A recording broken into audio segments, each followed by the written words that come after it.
Thank you for tuning in to episode 5 of the More Relatable Podcast.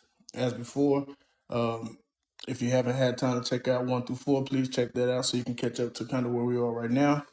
And after that being said, we're going to jump right into episode 5. So, like I mentioned at the end of episode 4, um, so now I've moved from Fort Worth to Houston. And, having my dad's side of the family there, and plus my siblings that used to stay in Fort Worth. Um, Staying down there, we basically reunited.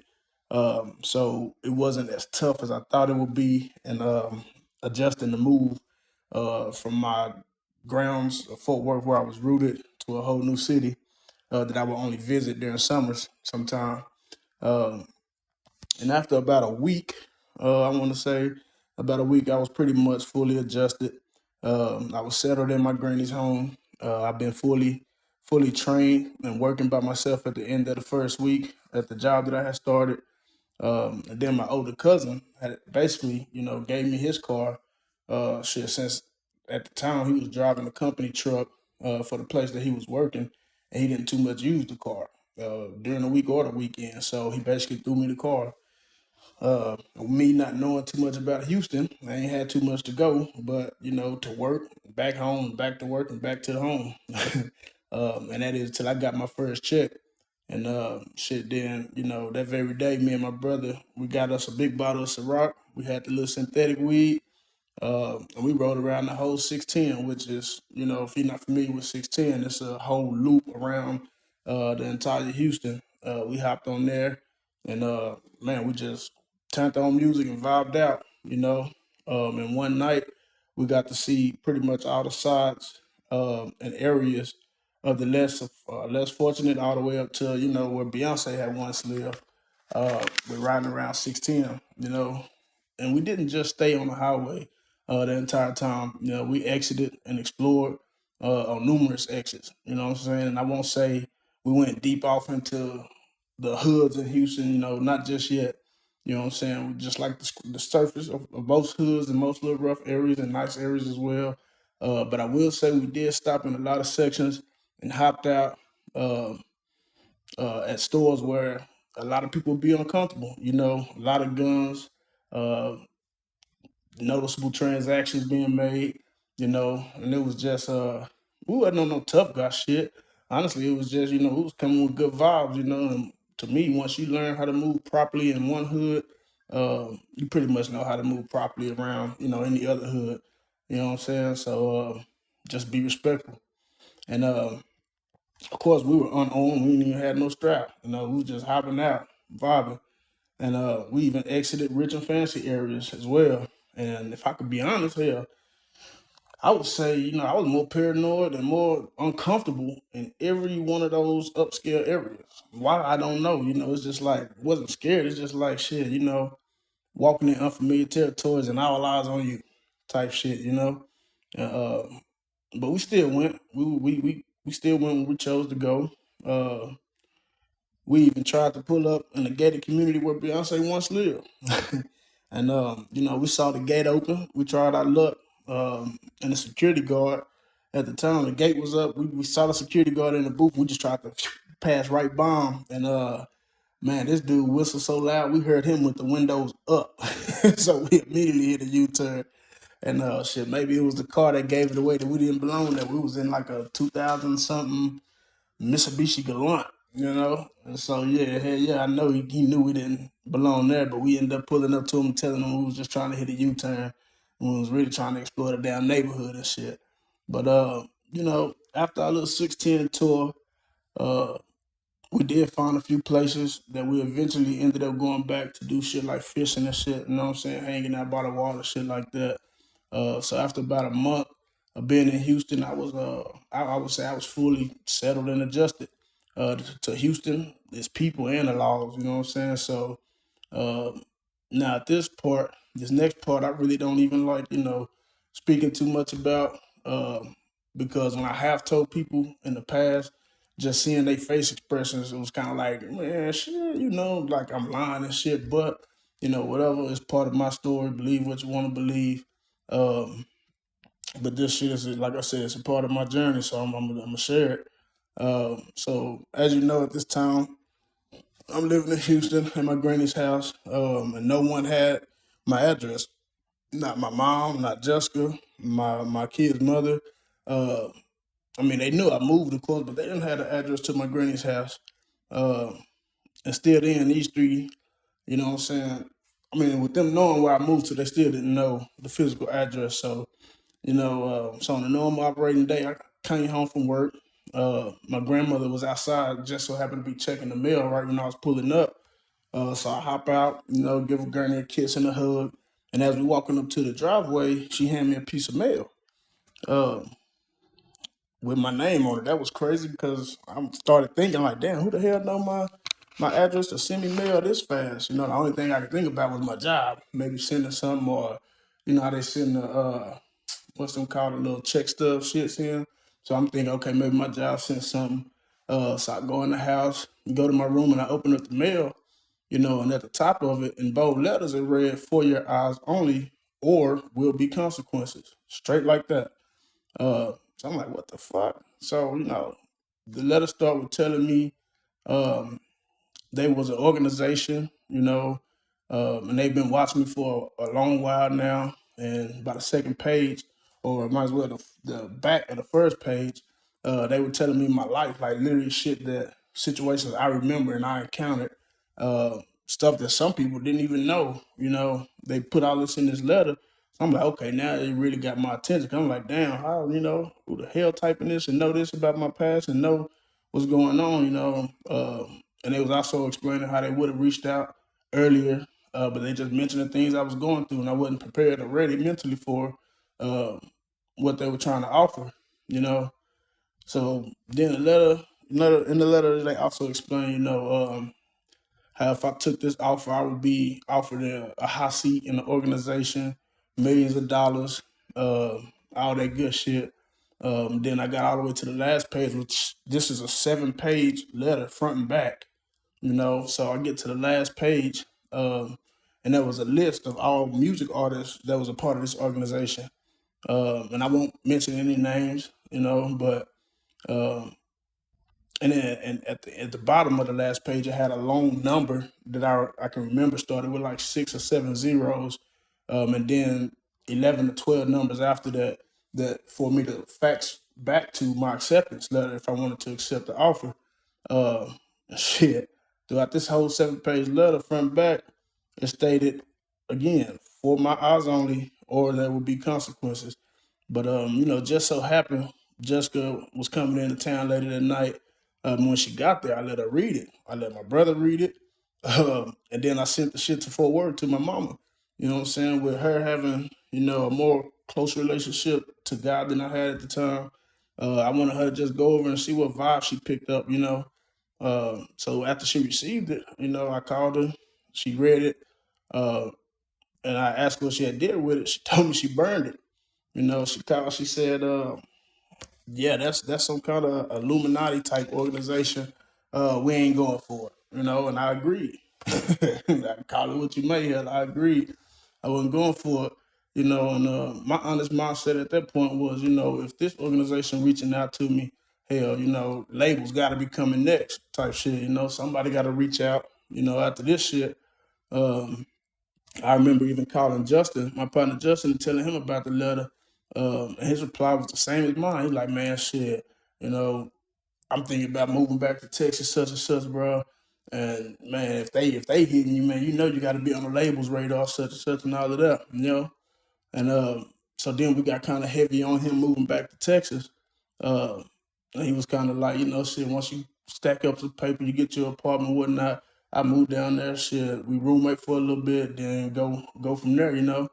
Uh, and I thought he was just bullshitting until like the next 4 days straight, hours of conversations. He was saying the same shit, like, man, I'm trying to make moves to get back to Texas.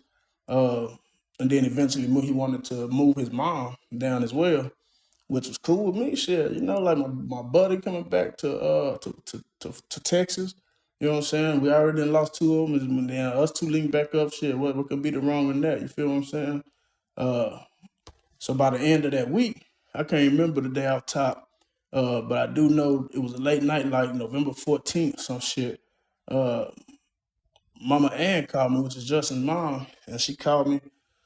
Uh, and when I answered, she was crying so hard she couldn't get no words out. Uh, in fact, she didn't get no words out, But I heard her say like my baby, you know.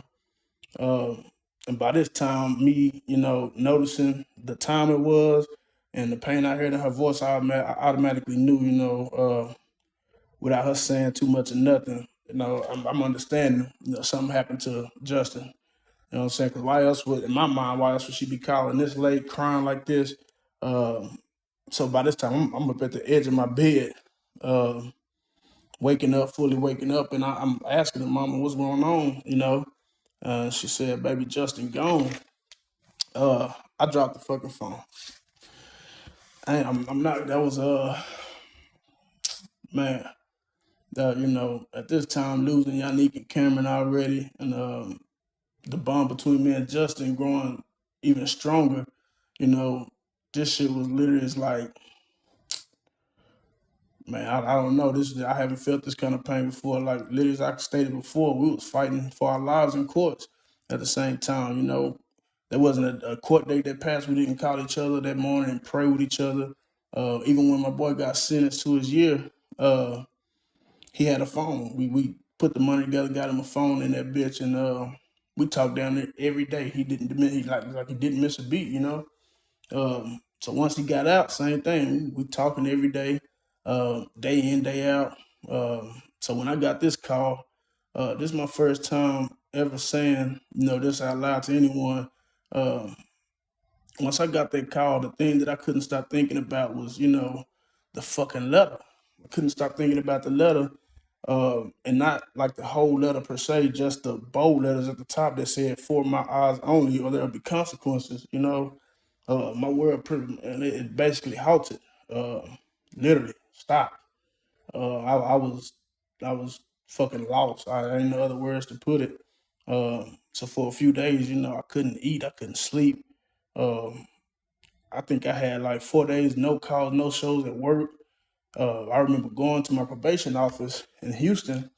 Um, I remember going and I called her first to go see if I can pull in because this wasn't a scheduled day for me to report. So I explained to her the situation once I got there, and my hopes was that she would be able to, grant me a travel permit so I can at least make it to Justice's funeral, uh, to Alabama to his funeral. And she ended up denying the permit after me asking 2 or 3 times, and I think it had something to do with a couple fees that I had to pay. Um, and I looked her dead in her eyes. At that time, I looked right in her eyes, and I told her, if you allow me to walk out these two doors, permanent or not, I'm headed straight to Alabama. And it was an awkward like 15 seconds, no words, no blinks. Um, she looked right at me and back and said, listen, uh, I can't issue you a permit, but I definitely understand the situation. What I want you to do, Mister, is drive safe. Don't get pulled over. And within 2 hours later, I was on the road. Me, my brother, Jessica, and my music manager at the time, Dan.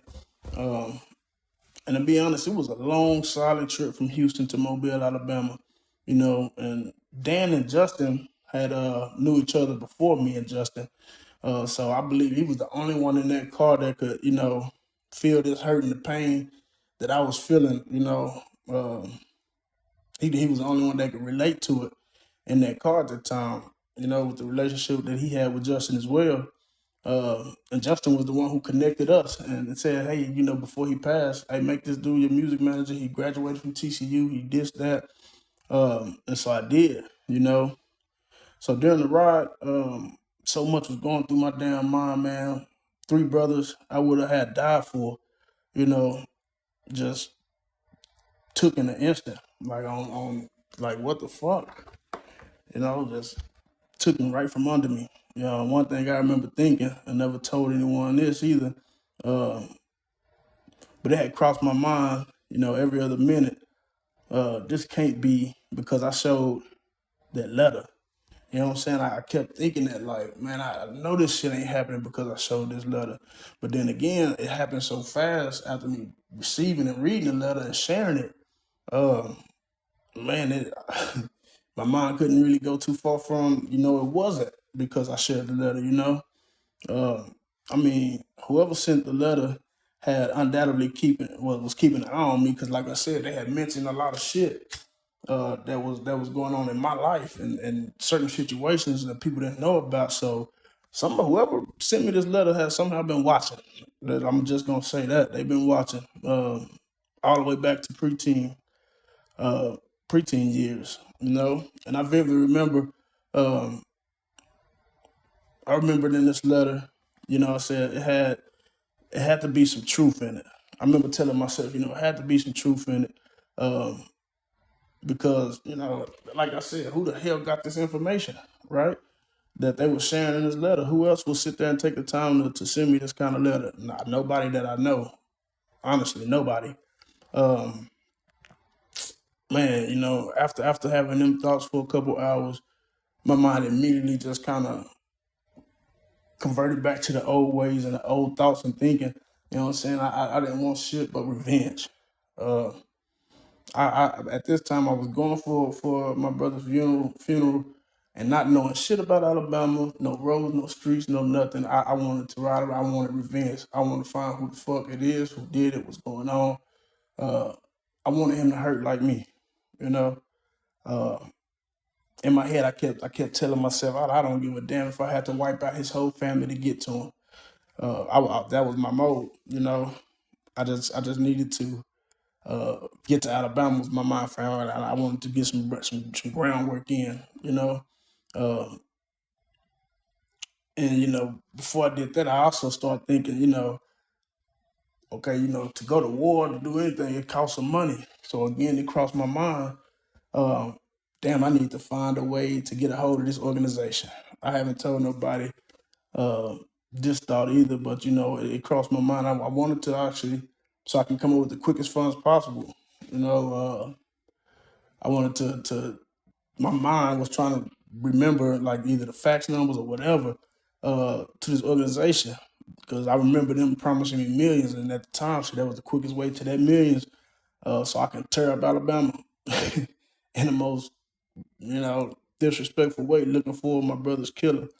And that's what I was ready to do. I wanted to, you know.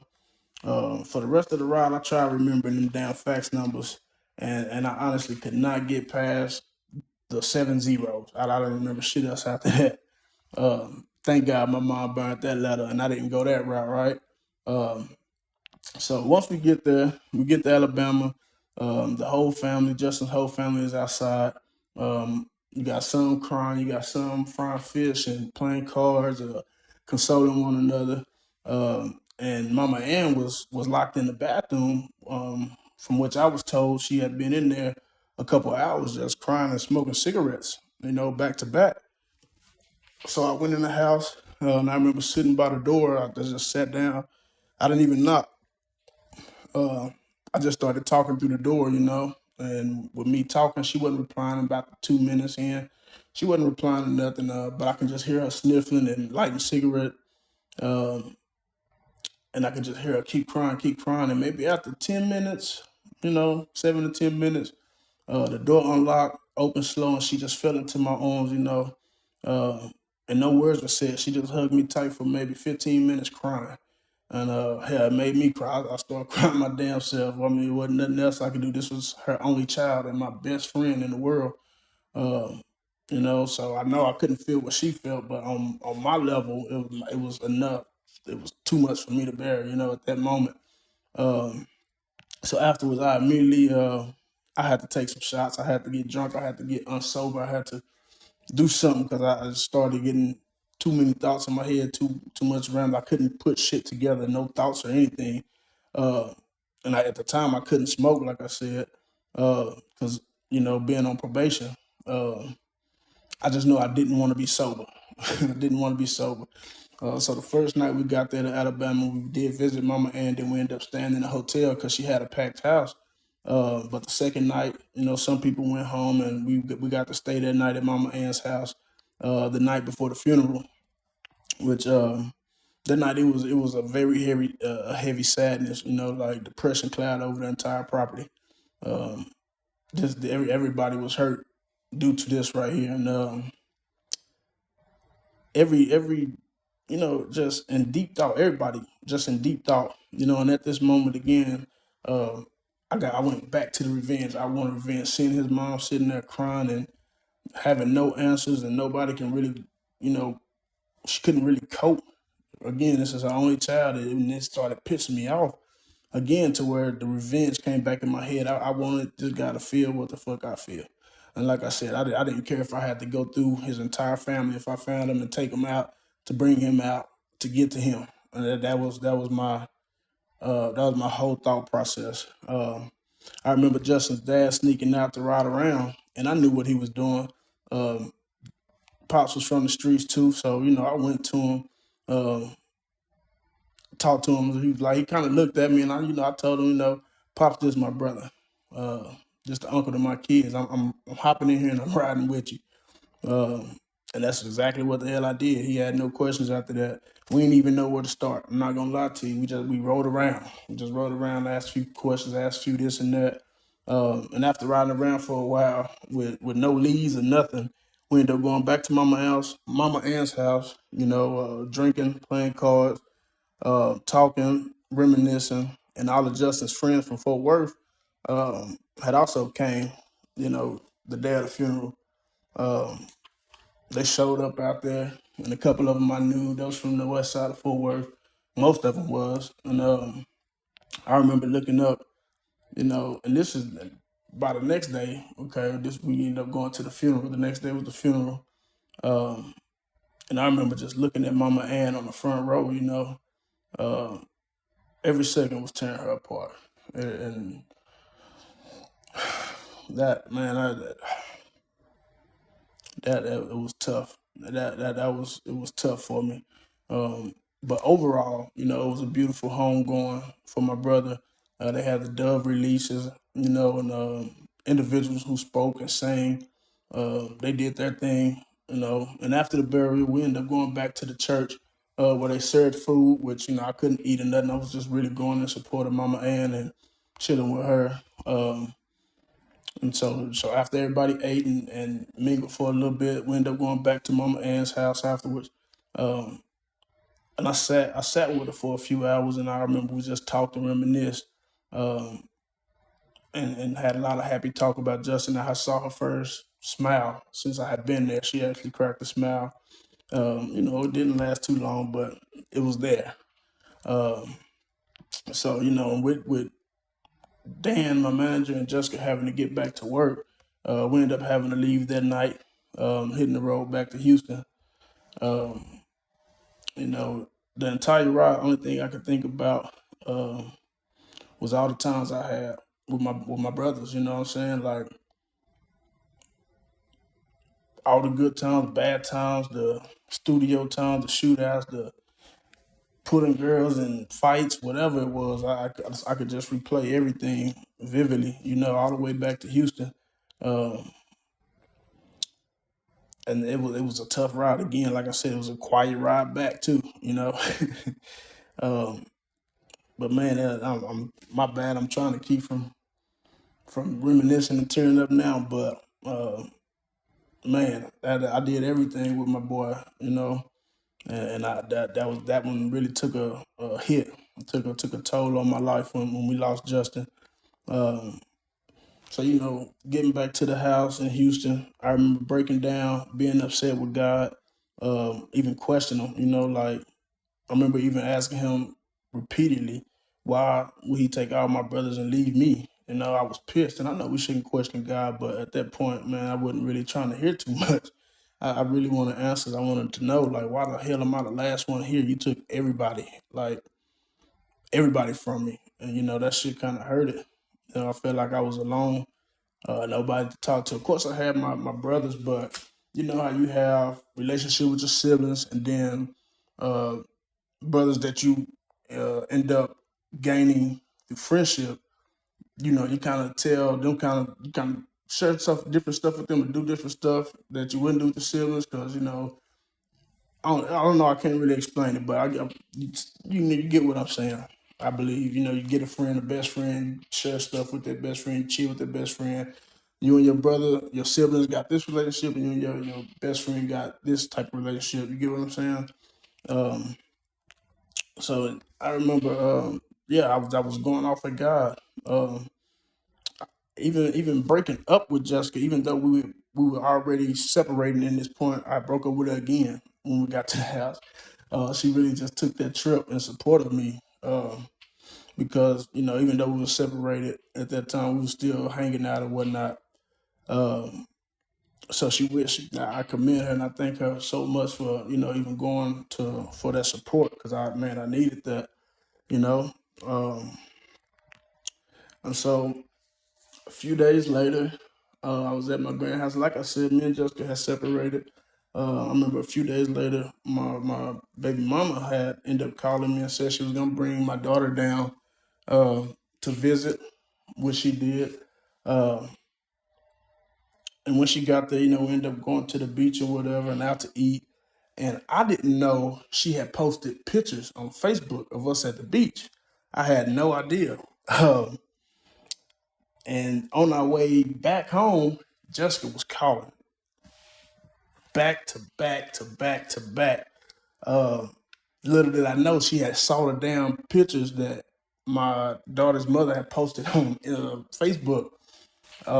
And boy, she was heated. She was definitely heated. She kept calling back, which we were broke up, and my BM was in the car with me, so I really wasn't trying to answer that phone and take that heat right then and there. Uh, that night was like my. And then we ended up getting to the house. I remember we had drunk a little bit, smoked. Uh, well, she smoked. I couldn't smoke, of course. Uh, And at that night, it was that night. I remember after the beach and everything, when they were getting back to the house. That night, my second daughter was conceived. That's when my second daughter was conceived. I'm sorry, I was trying to think. And then the next day, and then my oldest daughter ended up heading back out to Fort Worth. Um, and when they headed out, of course, that's when I called Jessica back. And boy, what a conversation that was. Um, man, it was a hell of a conversation. But probably like a week or so, a week and a half later, after that, we ended up getting back together. You know, and then she ended up moving completely all the way to Houston. You know, and she ended up staying with her sister's friend. Her sister stayed in Houston. Then her sister's friend as well. But her sister was in a relationship, so she ended up moving with her sister's friend. Um, Immediately, like I did when I moved to Houston, she got hired at a job at the YMCA. Um, and when she moved there, you know, we was staying in, and even though she had a home to stay at, and I had a home with my grannies, for like the first week, man, we stayed just so we can be around each other.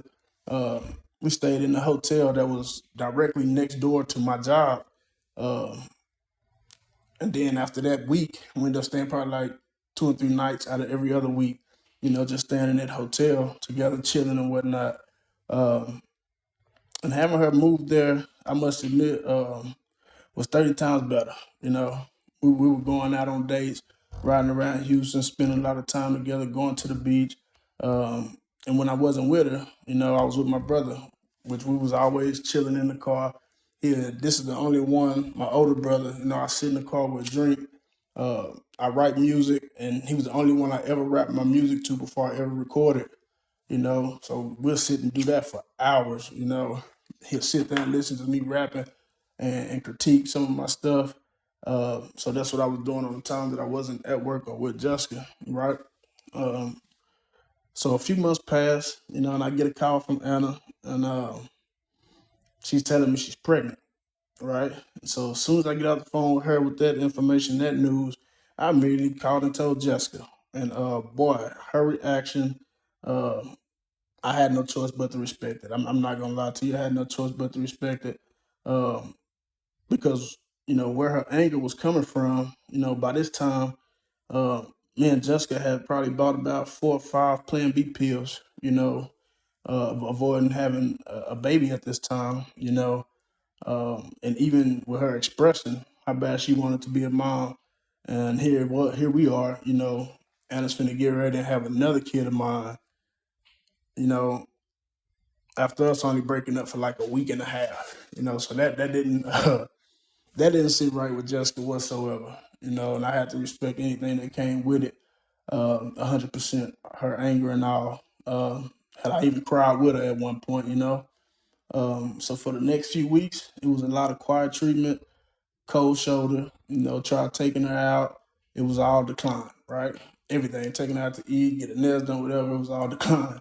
Them days were some long days, seemed like, right? And Justin was gone, so hell, I couldn't talk to him about the shit. It was just like, damn, all this piling up on top of each other. But, I'm a man, I dealt with it. Um, I think my brother was working crazy hours too at that time. I started going to the Lake Houston, hanging out and fishing by myself. Right. I even went out on a boat with some random ass white dude. They could have really did whatever he wanted to fucking do because it was on his territory, his boat in the middle of the water. But fuck it, let's go. Uh, I remember I ended up going to the studio and making a song for Jessica. I really put some time and thought into it. I sent it to her immediately. Still didn't get a fucking reply for at least 4 days afterwards. And that was tearing me up because I was like, damn, she ain't accepting nothing, right? Pretty much thought this was it. This was over with. So probably about 4 days afterwards, she actually listened and replied back in a message saying a place to meet. And I went and talked and we made up. And never brought up another plan B after that. If she was to, conceive a baby, then shit, that's just what we was gonna go with. And that's what we agreed on. Uh, so from there out, my time in Houston consisted of strictly work and spending time with Jessica, um, my brother, and my other siblings as well, of course, all the way up until like December 2013, maybe January 2014, where then a situation happened within my family, causing me to immediately pack, and head back from Houston back to the city. And you'll find out what that situation was when we get to episode 6. I do want to thank you for tuning in to the Relatable Podcast, and I'll see y'all in episode 6. Have a blessed one.